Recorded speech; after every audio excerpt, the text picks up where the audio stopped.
이게 다 안 잠기네. 많이 먹지도 않는데 왜 이렇게 살이 찌는 거야? 어르신, 오늘 아침 외출 준비하시다가 괜히 바지를 한 번 더 내려다보신 적 없으셨나요? 예전에는 아무 생각 없이 잠기던 단추가 요즘은 손끝에서 잠깐 멈칫하게 되는 순간 말입니다. 힘을 조금 더 주면 잠기긴 하는데 그 몇 초가 괜히 마음을 건드립니다. 아이고, 또 늘었네? 말은 혼잣말처럼 흘려보내지만 속은 그렇지 않습니다. 살이 조금 붙은 것보다 내 몸이 예전 같지 않다는 느낌이 더 크게 다가오기 때문입니다. 안녕하세요. 어르신들 삶 곁에서 건강과 생활 이야기를 전하는 낭만 닥터 김 선생입니다.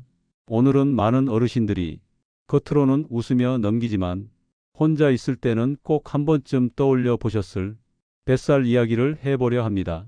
나이 들면 배 나오는 건 어쩔 수 없지. 이 말 너무 익숙하지 않으신가요? 그런데 어르신, 정말 아무것도 안 해도 배는 저절로 나오는 걸까요? 이 이야기를 꺼내기 위해 제가 얼마 전 만났던 한 어머님 이야기를 먼저 들려드리겠습니다. 68살 김정희 어머님 이야기입니다. 어머님은 진료실에 들어오시자마자 가방에서 바지를 하나 꺼내셨습니다. 작아진 바지도 아니고 새로 산 바지도 아니었습니다. 불과 몇 해 전까지만 해도 외출할 때 가장 편하게 입던 바지였습니다. 어머님은 그 바지를 두 손으로 잡고 잠시 말이 없으셨습니다.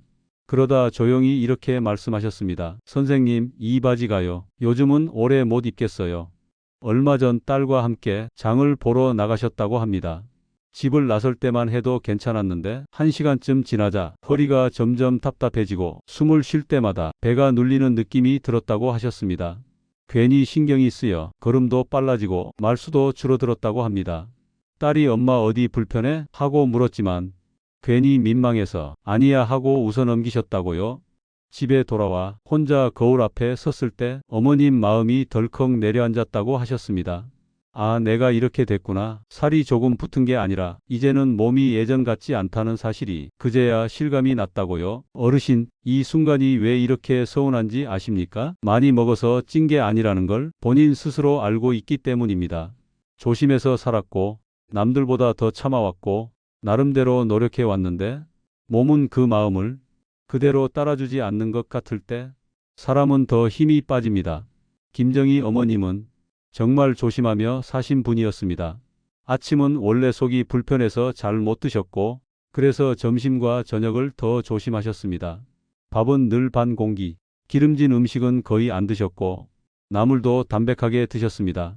간식도 살찐다 싶으면 아예 손을 대지 않으셨습니다. 주변에서는 오히려 관리 잘하신다는 말을 자주 들으셨다고 합니다. 그런데도 배는 아주 천천히 정말 소리 없이 앞으로 나왔습니다. 팔이나 다리는 크게 달라진 게 없는데 유독 배만요. 어머님은 이게 더 속상하셨다고 했습니다. 다른데 살찐 거면 그러려니 하겠는데 왜 하필 배냐고요? 어머님은 제게 이렇게 물으셨습니다. 선생님, 제가 뭘 그렇게 잘못 살았을까요? 젊을 때처럼 막 먹은 것도 아니고 운동을 아예 안 한 것도 아닌데 왜 배만 이렇게 나오는지 모르겠어요. 어르신, 이 질문 앞에서 나이 들어서 그래요라고 말하는 건 너무 쉽고 너무 무책임한 대답입니다. 같은 나이여도 배가 덜 나온 분들은 분명히 계시기 때문입니다. 그리고 그 차이는 유전이나 체질보다 생활 속 아주 작은 습관에서 조용히 만들어지는 경우가 많습니다. 김정희 어머님의 하루를 조금만 들여다보면 겉으로 보기엔 아무 문제 없어 보이지만 몸은 점점 배 쪽으로 쌓일 수밖에 없는 흐름이 숨어 있었습니다. 아침은 자주 비워졌고 기름은 철저히 피하셨으며 저녁을 드신 뒤에는 소파에 기대 하루를 마무리하셨습니다. 그리고 어머님 스스로도 요즘 배가 더부룩하다, 화장실이 예전 같지 않다는 신호를 느끼고 계셨습니다. 어르신, 여기서 꼭 짚고 넘어가야 할 게 있습니다. 이건 의지의 문제가 아닙니다. 어머님은 충분히 노력하고 계셨습니다. 문제는 그 노력이 우리 나이의 몸에는 오히려 배를 키우는 방향으로 작동하고 있었다는 사실입니다. 이걸 모르면 사람은 점점 더 자신을 몰아붙이게 됩니다. 그럼 더 줄여야 하나? 아예 안 먹어야 하나? 이 나이에 살 빼는 게 욕심인가? 이렇게요. 하지만 어르신, 특히 50 이후의 뱃살은 벌 주듯 참아서 빠지는 게 아닙니다. 오늘 이 방송에서 제가 꼭 해드리고 싶은 말이 하나 있습니다. 배가 나오는 건 몸이 망가졌다는 신호가 아니라 지금까지 해온 방식이 더 이상 맞지 않는다는 신호일 수 있다는 겁니다. 이걸 알아차리는 순간부터 길은 달라집니다. 지금 이 이야기를 들으시면서 이거 내 얘긴데? 이런 생각이 스쳤다면 어르신은 이미 절반은 오신 겁니다. 이제 다음 이야기에서는 왜 우리 나이가 되면 유독 배부터 이렇게 반응하는지 병원에서는 잘 설명해 주지 않는 생활 속 원인을 차분히 풀어보겠습니다. 어르신, 왜 우리 나이가 되면 유독 배만 이렇게 잘 나오는 걸까요? 팔이나 다리는 큰 변화가 없는데 허리부터 먼저 답답해지는 이유 말입니다. 많은 분들이 이 질문 앞에서 운동을 안 해서 그렇다, 나이 들면 원래 그렇다라는 말을 듣고 그냥 고개를 끄덕이고 돌아서곤 합니다. 하지만 이미 식사량을 줄이고 기름진 음식도 피하고 나름대로 생활을 조심하고 계신 어르신들께는 이 대답이 전혀 위로가 되지 않습니다. 김정희 어머님도 마찬가지였습니다. 선생님, 저는 정말 막 먹고 사는 사람도 아닌데요. 이 말이 어머님 입에서 여러 번 나왔습니다. 이 말 속에는 억울함도 있고 답답함도 있고 무엇보다 나는 분명히 노력하고 있다는 마음이 담겨 있었습니다. 그래서 저는 어머님께 무언가를 더 줄이라고 말하기 전에 먼저 몸이 어떤 상태에 놓여 있는지를 차분히 설명드릴 필요가 있었습니다. 우리 몸은 나이가 들수록 점점 더 안전 위주로 움직이는 몸이 됩니다. 젊을 때는 하루쯤 식사를 거르거나 며칠 동안 조금 과하게 먹어도 금방 원래 상태로 돌아왔지만 이제는 그렇지 않습니다. 몸은 늘 먼저 계산을 합니다. 이 사람이 요즘 규칙적으로 먹는지 아니면 들어오는 게 들쭉날쭉한지 이 판단에 따라 몸의 방향이 달라집니다. 아침을 자주 거르게 되면 몸은 하루를 시작하면서부터 에너지가 안정적으로 들어오지 않는다고 판단합니다. 그러면 점심이나 저녁에 들어오는 음식은 바로 쓰는 쪽보다는 혹시 모를 상황을 대비해 저장해 두는 쪽으로 기울게 됩니다. 이때 가장 먼저 선택되는 저장 공간이 바로 배입니다. 그래서 어르신들이 나는 점심도 저녁도 많이 안 먹는데 왜 배만 나오는지 모르겠다, 이런 말을 하시게 되는 겁니다. 이건 결코 의지가 약해서도 관리를 못해서도 아닙니다. 몸이 그렇게 반응하는 겁니다. 특히 50 이후에는 이 저장 반응이 훨씬 예민해집니다. 조금만 리듬이 깨져도 몸은 금방 쌓는 쪽으로 방향을 잡습니다. 두 번째로 중요한 이유는 많은 어르신들이 너무 성실하게 지키고 계신 기름을 철저히 피하는 식습관입니다. 기름은 살이라는 인식이 워낙 강하다 보니 나물도 기름 없이 드시고 생선도 담백한 것만 고르시고 고기에서도 기름기부터 떼어내십니다. 이런 선택 자체가 잘못된 건 아닙니다. 문제는 지나치게 완벽하게 끊어버릴 때입니다. 기름 섭취가 너무 적어지면 포만감이 오래가지 않습니다. 식사를 하고 나서도 배가 금방 허전해지고 시간이 조금만 지나면 뭔가 더 먹고 싶다는 느낌이 올라옵니다. 이때 손이 가는 게 대개 과자, 빵, 달달한 간식, 과일입니다. 양은 적어 보여도 이런 간식이 하루 이틀 그리고 매일 반복되면 결국 배 쪽으로 차곡차곡 쌓이게 됩니다. 또 하나 놓치기 쉬운 점이 있습니다. 기름 섭취가 너무 적으면 장 움직임도 함께 둔해질 수 있습니다.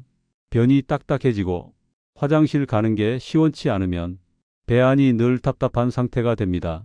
실제 지방이 크게 늘지 않았어도 속이 막혀 있는 느낌 때문에 배가 더 나와 보일 수 있습니다.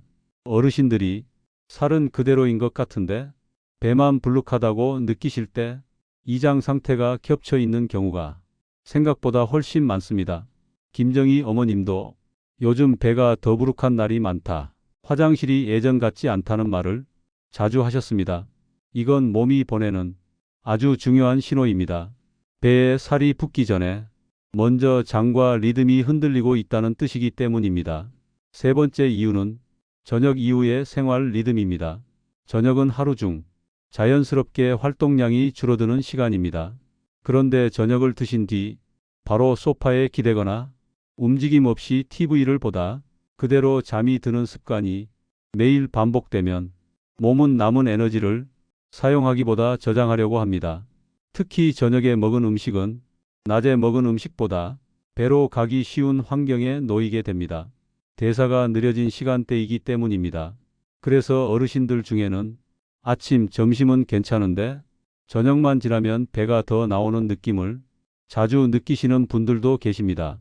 이건 체질의 문제가 아니라 시간대와 습관의 문제에 가깝습니다.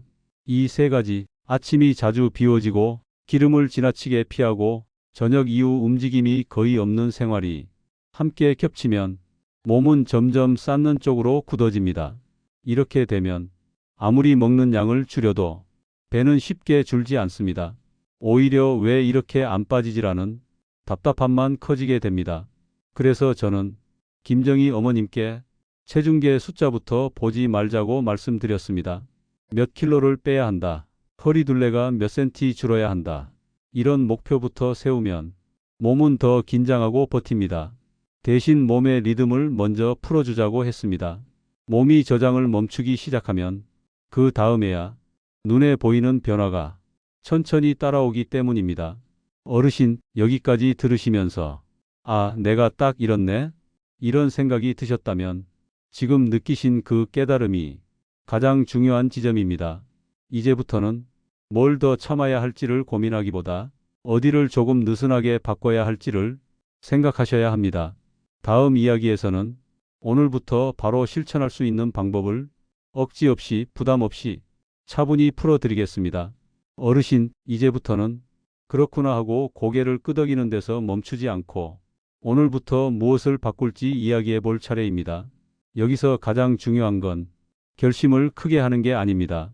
우리 몸이 놀라지 않게 억지 없이 이어질 수 있는 정도여야 합니다. 제가 김정희 어머님께 가장 먼저 드린 말도 이것이었습니다. 전부 다 바꾸려고 하지 마세요. 한꺼번에 바꾸면 사람도 지치고 몸도 버겁습니다. 그래서 저는 아침, 기름, 저녁 이후 이 세 가지만 조금 다른 방향으로 돌려보자고 말씀드렸습니다. 먼저 아침 이야기부터 해보겠습니다. 아침을 제대로 챙겨 드시기 힘든 어르신들 많으십니다. 속이 더부룩해서 입맛이 없어서 아침에 뭘 먹으면 오히려 불편해서요. 괜찮습니다. 밥 한 공기, 국까지 드시라는 말이 아닙니다. 다만 완전히 빈 상태로 점심까지 가지 말자는 겁니다. 아침에 일어나 따뜻한 물 한 컵을 먼저 드시고 계란 하나, 두부 몇 조각 또는 익힌 채소 한 접시, 이 정도면 충분합니다. 이 한 숟갈이 몸에게 이렇게 말해줍니다. 오늘은 시작이야. 이 신호 하나로 몸은 저장 모드에서 조금씩 풀리기 시작합니다. 점심때 덜 급해지고 저녁에 덜 허전해지는 변화가 서서히 나타납니다. 김정희 어머님도 처음에는 이 정도로 뭐가 달라지겠나 싶으셨다고 합니다. 그런데 며칠 지나 아침에 속이 덜 답답하고 점심에 폭 끌리는 느낌이 줄어들면서 이게 은근히 다르네라는 생각이 드셨다고 했습니다. 몸은 이렇게 작은 신호부터 받아들입니다. 두 번째는 기름입니다. 기름을 완전히 끊지 말고 양을 정해서 드시자는 이야기입니다. 나물에 참기름 몇 방울, 반찬에 올리브유 반 스푼 정도. 이 정도는 살이 아니라 몸의 균형을 잡아주는 역할을 합니다. 포만감이 오래가고 식사 후 허전함이 줄어들면 자연스럽게 간식 생각도 줄어듭니다. 어르신, 기름을 먹어서 살이 찌는 경우보다 기름을 두려워하다가 대신 다른 걸 자꾸 집어먹게 되는 경우가 훨씬 흔합니다. 조금만 더 하다 보니 과자 한 봉지, 빵 한 조각이 더해지고 그게 반복되면서 배가 먼저 반응하는 겁니다. 그래서 기름은 적이 아니라 조절의 대상이라고 생각하시면 됩니다. 세 번째는 저녁 이후의 시간입니다. 저녁을 드시고 나면 이제 쉬어야지 하는 마음이 드는 게 너무나 자연스럽습니다. 이걸 없애자는 게 아닙니다. 다만 바로 소파에 기대기 전에 딱 10분만 움직여 보자는 겁니다. 설거지를 하셔도 좋고 집안을 천천히 한 바퀴 도셔도 좋습니다. 빨래를 개거나 화분에 물을 주셔도 됩니다. 땀이 날 정도의 운동이 아니라 몸이 곧바로 저장으로 들어가지 않게 방향을 살짝 틀어주는 시간입니다. 이 10분이 저녁에 들어온 에너지가 전부 배로 가는 걸 막아주는 역할을 합니다. 김정희 어머님도 저녁 먹고 바로 TV를 켜던 습관 대신 부엌 정리부터 하고 앉으셨는데 며칠 지나 속이 덜 더부룩하다는 말을 먼저 하셨습니다. 그리고 그 다음에야 배가 좀 편해진 느낌이 따라왔다고 하셨습니다. 몸은 이렇게 작은 변화부터 먼저 반응합니다. 여기에 부담 없이 활용할 수 있는 도구로 양배추를 하나 더 얹어볼 수 있습니다. 양배추는 기적의 음식이 아닙니다. 다만 아침을 가볍게 열고 속을 편안하게 만드는데 도움이 될 수 있는 재료입니다. 중요한 건 익혀서 드시는 겁니다. 생으로 많이 드시면 오히려 더부룩한 분들도 계시니까요. 살짝 쪄서 물과 함께 부드럽게 갈아 드셔도 좋고 믹서기가 없으면 잘게 썰어 두부나 계란과 곁들여도 괜찮습니다. 매일 해야 한다는 부담 없이 오늘은 이걸로 시작해 볼까? 이 정도 마음이면 충분합니다. 김정희 어머님은 처음부터 모든 걸 하려고 하지 않으셨습니다. 아침을 완전히 굶지 않기, 저녁 후 10분 움직이기, 이 두 가지만 먼저 시작하셨습니다. 양배추는 먹고 싶을 때만 익혀서 곁들이셨고요. 2주쯤 지나 아침에 배가 덜 더부룩하다고 하셨고 한 달쯤 지나 바지 허리가 덜 불편하다고 하셨습니다. 살이 확 빠진 건 아니었지만 몸이 먼저 편해진 겁니다. 그리고 그 다음에야 허리 둘레가 아주 천천히 따라왔습니다. 어르신, 이 순서가 정말 중요합니다. 몸이 먼저 편해지고 그 다음에 눈에 보이는 변화가 옵니다. 이 순서를 거꾸로 하려고 하면 몸은 더 단단하게 버팁니다. 오늘 이야기의 핵심은 이겁니다. 뱃살은 참아서 없애는 게 아니라 생활 리듬을 돌려서 정리하는 것입니다. 아침을 한 숟갈로 열고 기름을 끊지 말고 조절하고 저녁 이후 10분만 움직이고 익힌 양배추 같은 가벼운 도구를 내 생활에 맞게 얻는 것. 어르신, 오늘부터 전부 다 하려고 하지 마세요. 딱 하나만 고르셔도 됩니다. 아침이든 저녁이든 기름이든 하나가 자리를 잡으면 그 다음은 훨씬 쉬워집니다. 지금 이 방송을 끝까지 듣고 계시다면 어르신은 이미 내 몸을 포기하지 않으신 분입니다. 그 마음이면 충분합니다. 조금만 방향을 바꾸면 몸은 반드시 답을 줍니다. 오늘도 어르신의 하루가 조금 덜 불편하고 조금 더 가벼워지기를 바라면서 이만 마치겠습니다.